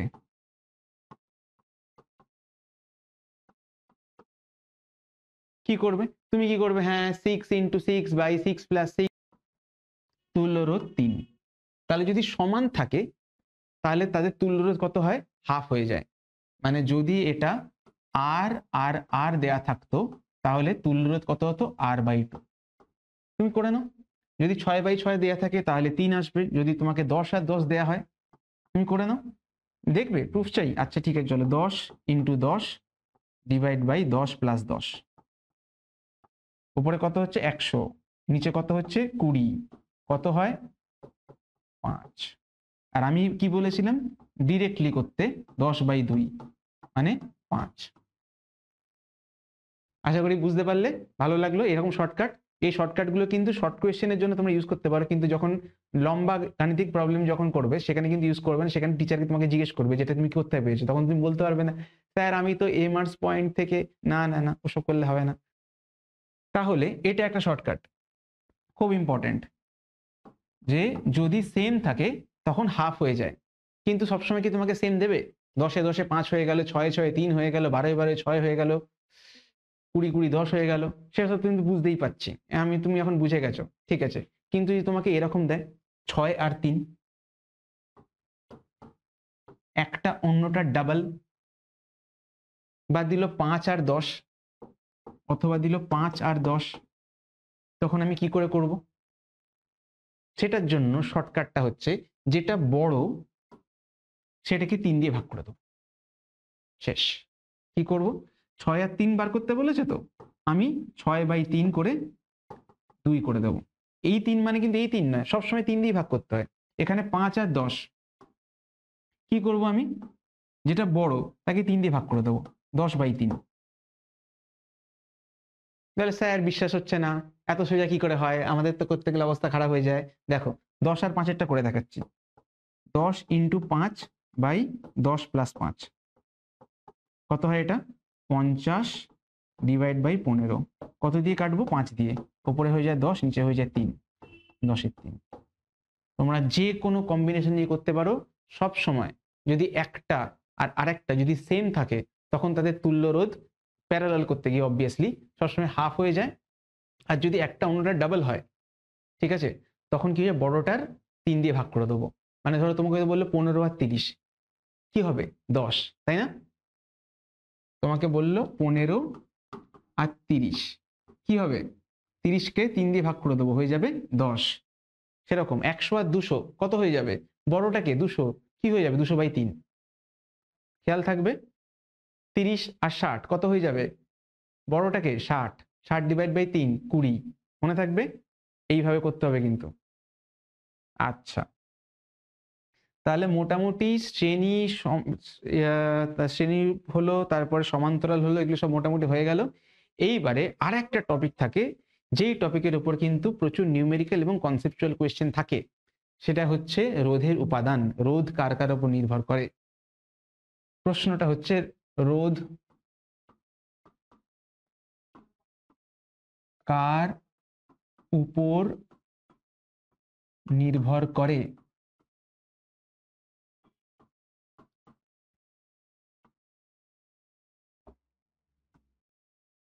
রোধ কার উপর নির্ভর করে, কার উপর নির্ভর করে? অনেকে তুমি বলবে যে হ্যাঁ রোধ তো R = V/I, ওহমের সূত্র থেকে পেয়েছি V = IR, তাহলে R = V/I, তাহলে নিশ্চয়ই ভোল্টেজের সঙ্গে সমানুপাতিক আর তড়িৎ প্রবাহের সঙ্গে ব্যস্তানুপাতিক, তাহলে এই দুজনের উপর নির্ভর করে না। সবসময় জানবে যে বিভব প্রভেদ আর তড়িৎ প্রবাহের অনুপাত হচ্ছে রোধ, কিন্তু রোধ এদের দুজনের উপর কারোর উপরে নির্ভর করে না। রোধ নির্ভর করে এর উপাদানের উপরে আর এর ভৌত অবস্থার উপরে। কার উপর নির্ভর করে? রোধ নির্ভর করে হচ্ছে এক, ভৌত অবস্থা। ভৌত অবস্থা মানে পরিবাহীর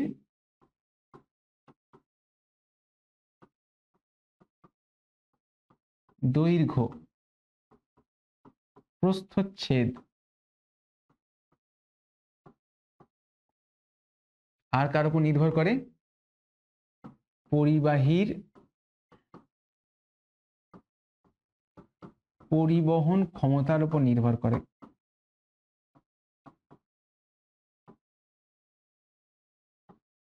আর 3 কার উপর নির্ভর করে? আর নির্ভর করে হচ্ছে তাপমাত্রার উপরে।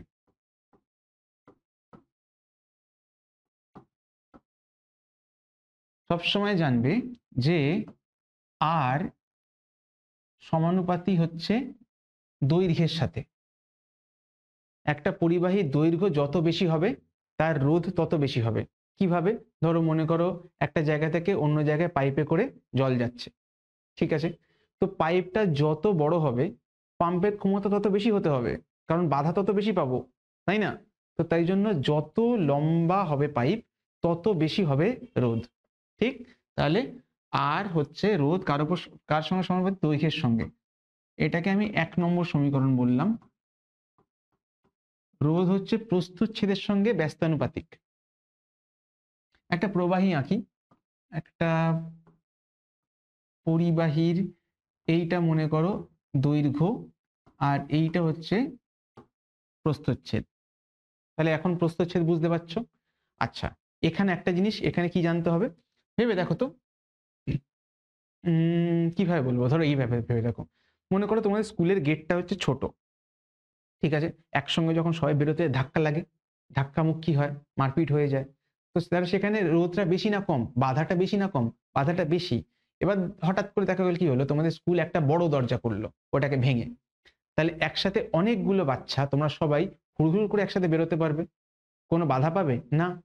তার মানে প্রস্থচ্ছেদ যত বেশি হবে সেখান থেকে বেশি পরিমাণে আধান একটা জায়গা থেকে অন্য জায়গায় যেতে পারবে। তাহলে কি হবে? প্রবাহ মাত্রা বৃদ্ধি পাবে। তার মানে হচ্ছে প্রস্থচ্ছেদ যত বেশি প্রবাহ মাত্রা তত বেশি, আর রোধ তত কম, কারণ বাধাটা কম। ফাইন। তাহলে এই দুটো সমীকরণকে একসাথে কি লিখতে পারি? আর সমানুপাতি এল বাই এ। এবারে আবার একটা সমানুপাতি, একটা অভেদ সম্পর্ক হয়ে গেছে, এখানে দুটোকে অ্যাড করে এটা পেয়েছি। তাহলে একটা কনস্ট্যান্ট আমাকে নিয়ে আসতে হবে, একটা ধ্রুবক নিয়ে আসতে হবে সমীকরণে তো কনভার্ট করার জন্য। তাহলে সমীকরণে কনভার্ট করার জন্য কি করব? R equal to rho L by A. Rho Greek alphabet. এই রোটা কি? এই রোটা হচ্ছে রোধাঙ্ক। এখানে এটাকে কিভাবে ব্যবহার করা হয়েছে? সমানুপাতি ধ্রুবক।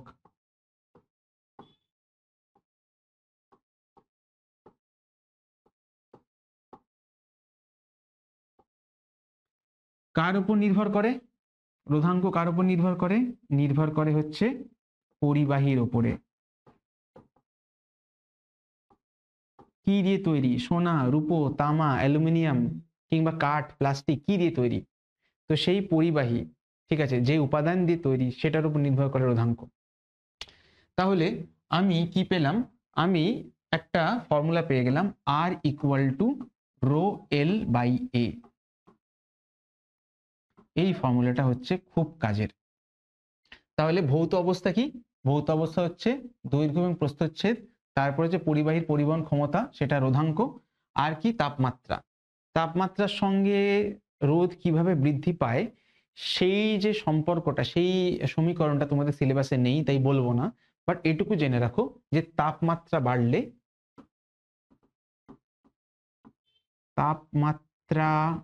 বাড়লে সবসময় রোধ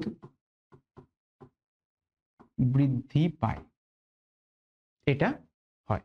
ঠিক আছে? তাহলে মোটামুটি পুরো সম্পর্কটা তোমরা জেনে গেলে। যেহেতু এটা ওয়ান শট ভিডিও, এখানে অত ডিটেলসে বলবো না, কারণ ভিডিওটা একই প্রচন্ড লম্বা হয়ে যায়।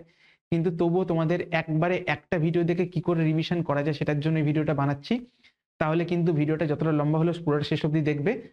যদি একদিন না পারো তাহলে বারবার 2 দিন বা 3 দিনের মধ্যে ভেঙে ভেঙে দেখবে, রিভিশন হয়ে যাবে। থিওরিটা তাড়াতাড়ি কমপ্লিট করে দিয়ে নিউমেরিক্যালের মধ্যে দিয়ে যাব। আচ্ছা, তাহলে রোধাঙ্ক কি? রোধাঙ্ক হচ্ছে রোধাঙ্ক বলতে গেলে তোমাকে কি করতে হবে? তোমাকে কিছু জিনিস জানতে হবে। ধরো একটা, যদি আমি একক ঘনক নিই।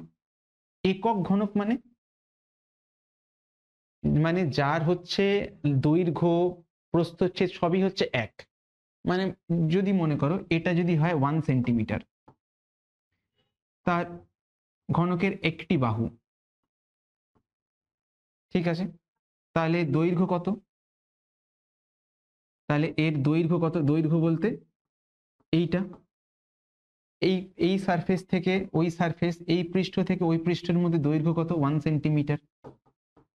1 সেন্টিমিটার। তাহলে একটা পৃষ্ঠের প্রবাহ এ কত হবে? প্রস্থচ্ছেদ কত হবে? A equal to 1 centimetre into 1 centimetre. আমরা জানি যে এটা কি হবে, এটা একটা বর্গক্ষেত্র হচ্ছে, বর্গক্ষেত্রের ক্ষেত্রফল কত হয়? বাহু স্কোয়ার। তাহলে 1 সেন্টিমিটার কত হবে? তাহলে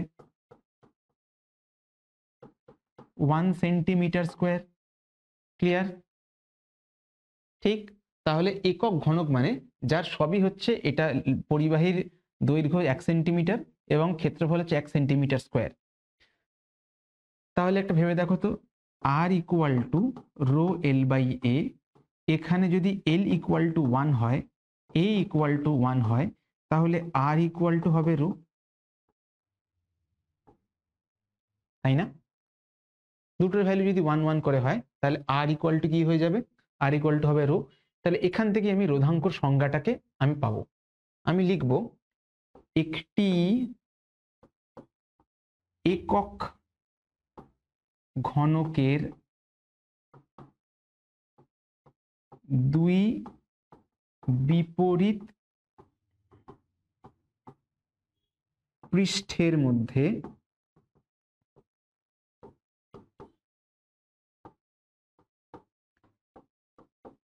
রোধকে রোধাঙ্ক বলে। ঠিক কি না? একক ঘনক হলে এল কত হবে? এল হবে 1 আর এও হবে 1। তাহলে কি হয়ে যাবে? তাহলে আর ইকুয়াল টু রো হয়ে যাবে। আমার ইকুয়েশন স্যাটিসফাইড। ঠিক। তাহলে দেখো, সব সময় যে সংজ্ঞা মনে রাখতে হয় বা মুখস্থ রাখতে হয় সেগুলো সবসময় কিন্তু নয়। তুমি যদি একটু বুদ্ধি খাটাও, তুমি যদি জিনিসগুলোর মধ্যে সম্পর্কগুলোকে জানো, কিভাবে সংজ্ঞাটা তৈরি হয়েছে সেটাকে যদি জানো, তাহলে খুব সহজেই কিন্তু একটি সংজ্ঞা তোমরা মনে রাখতে পারবে এবং পরীক্ষার সময় ওটা ভেবে ভেবে উত্তর লিখে আসতে পারবে এবং এটা ভুল হবে না। ঠিক। ওকে। একক। আচ্ছা, একক কি করে হবে? দেখো, রোধাঙ্কর আমি এটা লিখছি R equal to rho L by A. এটা হচ্ছে রোধের সঙ্গে রোধাঙ্কর সম্পর্ক। তাহলে রো সমান সমান কি লিখতে পারি? এটা চলে যাবে ওপরে, এলটা চলে যাবে নিচে, তাহলে আর এ ডিভাইড বাই এল হয়ে যাবে।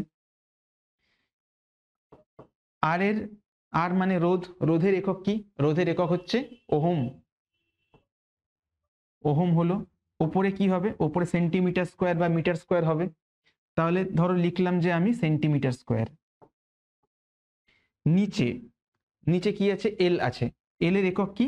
দৈর্ঘ্য হচ্ছে সেন্টিমিটার। তাহলে একটা সেন্টিমিটার আর উপরে দুটো সেন্টিমিটার কেটে দিলাম, তাহলে কি হয়ে গেল? Ohm centimetre. ওহম সেন্টিমিটার বা ওহম সেন্টিমিটার এইভাবে লিখতে পারি, বা বাংলায় লিখলে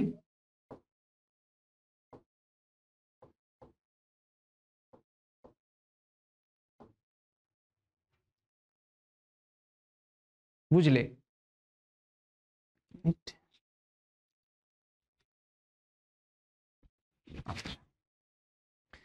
ক্লিয়ার? তাহলে একক, এটা দেখো, এটা হচ্ছে সিজিএস একক। সিজিএস পদ্ধতিতে তাহলে একক কি এলো? সিজিএস পদ্ধতিতে একক চলে এলো ওহম সেমি। তাহলে এসআই পদ্ধতিতে একক কি হবে? ওহম, সেমির জায়গা হয়ে যাবে মিটার।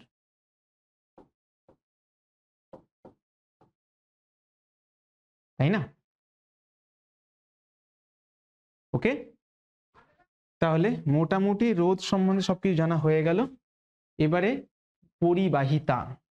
ওকে, অনেক কিছু রয়েছে দেখতে পাচ্ছি। পরিবাহিতা, পরিবাহিতা মানে কি? রোধাঙ্ক, রোধ মানে কি?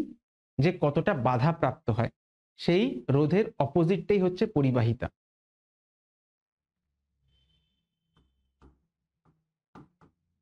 পরিবাহীর মধ্যে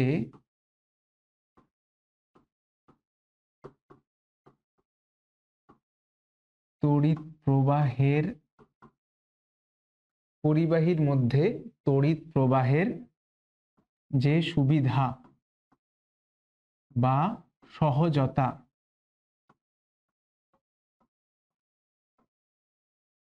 তাকে কি বলে? তাকেই বলে হচ্ছে পরিবাহিতা।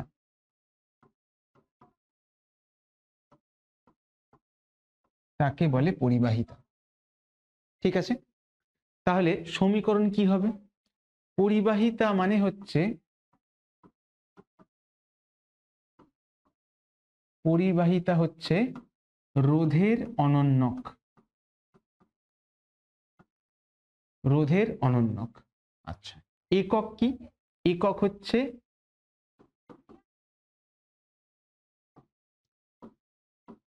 সিমেন্স।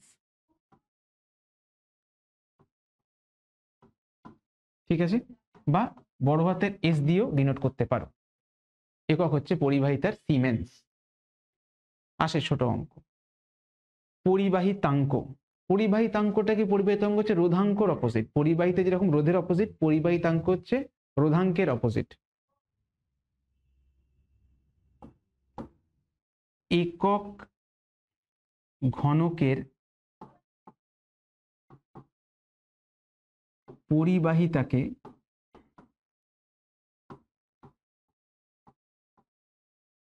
কি বলে? পরিবাহিতাঙ্ক বলে।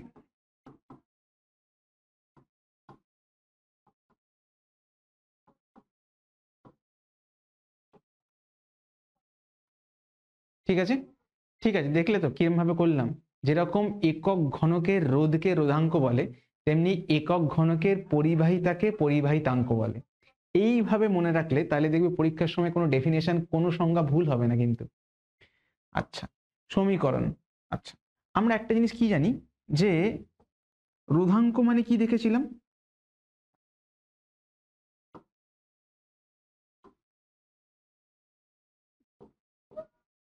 আর দেখেছিলাম কি? রো এল বাই এ। আর এখানে পরিবাহিতা কি হবে? পরিবাহিতা, পরিবাহিতা কি রোধের উল্টো তো, তাহলে 1/r হবে। তাহলে কি লিখতে পারি? তাহলে লিখতে পারি 1/ρl/a। এটা উপরে উঠে যাবে, তাহলে পেয়ে গেলাম কি? ρl। এখানে একটা মজার জিনিস আছে, দেখো পরিবাহিতাঙ্ককে ডিনোট করা হয় সিগমা লেটার দিয়ে। এটা হচ্ছে পরিবাহিতাঙ্ক।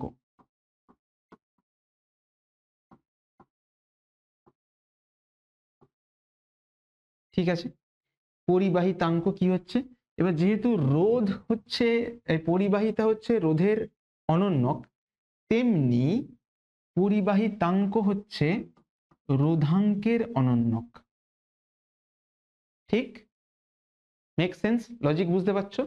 তাহলে এইটাকে আমি লিখতে পারি a বাই 1/ρ/l। 1/ρটা আলাদা করে দিলাম, আর 1/ρ মানে সিগমা দিতে পারি আমি, তাহলে a সিগমা বাই l। ঠিক আছে, হয়ে গেল a সিগমা বাই l, আর সমীকরণ পেয়ে গেলাম সিগমা মেল, a sigma by l। Clear? Okay, একক। দেখো এখান থেকে বুঝতে পারছো একক কি হবে। একক কি হবে? যেরকম এদের ছিল হচ্ছে, কার একক ছিল? এটার একক ছিল হচ্ছে সিমেন্স। ঠিক আছে, তাহলে আমি কি পাবো? তাহলে পরিবাহিতার একক কি পাচ্ছি আমি? পরিবাহিতার একক কি মনে রাখবো আমি?